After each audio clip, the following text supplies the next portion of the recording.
How to remove smartphone battery from middle part। বন্ধুগণ, middle part থেকে carefully কিভাবে আপনি ব্যাটারি রিমুভ করবেন সেই বিষয়টি আজকে দেখাবো। বন্ধুগণ, এইভাবে যদি আপনি চারি দেন বা উঠাইতে চান, অনেক সময় দেখা যায় বিপত্তি ঘটে। তার মানে ছিদ্র হয়ে নেগেটিভ পজিটিভ একত্রিত হয়ে ব্লাস্ট হয়, আগুন ধরে যায়, বড় ধরনের দুর্ঘটনা ঘটে। বন্ধুগণ দেখেন, কোম্পানি কিছু কিছু সেটে এরকমভাবে ফিতা দিয়ে রাখে, আঠার সাথে লাগানো থাকে এই কালো ফিতাটি। যখন আপনি আস্তে আস্তে টান দিবেন তখন কিন্তু পুরাটি বের হতে পারে, নাও বের হতে পারে। যদি পুরাটুকু বের হয়ে যায় দোনো পাশের ফিতা, তাহলে কিন্তু ব্যাটারিটি অনায়াসে উঠে আসবে। আর যদি এই যে দেখেন ছিঁড়ে গিয়েছে, অর্ধেকে গিয়ে ছিঁড়ে গিয়েছে, যখন আমি টানাটানি করছি দেখেন আমি বের করার চেষ্টা করছি পুরাটি, দেখা যাক কি হয়।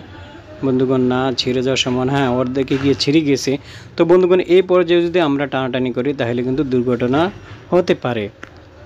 ঠিক আছে, তাহলে কি করব বন্ধুগণ, আমরা যারা মোবাইল টেকনিশিয়ান আছি, আমাদের টাচ সেপারেটর আছে না, টাচ সেপারেটরে 5 থেকে 10 মিনিট যদি আমরা রাখি তাহলে এই কাজটি খুবই সহজ হয়ে যাবে। কারণ ডিসপ্লে হয়তো একটু গরম হবে, সাথে সাথে মিডল পার্টটিও গরম হবে।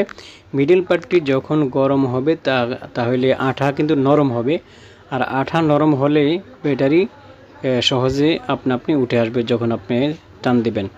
তো আমি 90 ডিগ্রিতে রেখে হিট দেওয়ার চেষ্টা করছি, 7 থেকে 10 মিনিট পর্যন্ত রাখবো। তারপরে আমরা দেখব যে সহজে ব্যাটারিটি রিমুভ করা যায় কিনা। বন্ধুগণ, ব্যাটারি রিমুভ করতে গিয়ে যখন আমরা খুব একটা প্রেশার দিব তখন কিন্তু ডিসপ্লেও ক্ষতিগ্রস্ত হতে পারে। অপোজিটে ডিসপ্লে আছে, আমরা জানি ডিসপ্লে ফেটে যাওয়ার সম্ভাবনা আছে। তো বন্ধুগণ, সেজন্য আমরা এই কাজটি করব। দেখেন আমি হালকা একদিকে চারি দিয়েছি, পুরাটা কিন্তু আপনি উঠে গিয়েছে। দেখেন পুরাটি আপনি উঠে গিয়েছে। এখন পুরো সেটটি মোটামুটি গরম। তো যাই হোক, এই যে দেখেন আঠা রয়ে গিয়েছে, ফুল আঠা কিন্তু বের হয় নাই। ওইটা মোটামুটি বের হয়েছে, ওই পাশের উপরের পাশের যে আঠা ছিল মোটামুটি বের হয়ে গিয়েছে।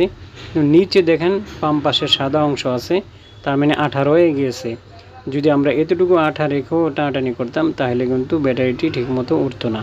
ঠিক আছে, তাহলে সহজে ব্যাটারি মিডল পার্টটাকে রিমুভ করার জন্য আমরা এই পন্থা অবলম্বন করতে পারি।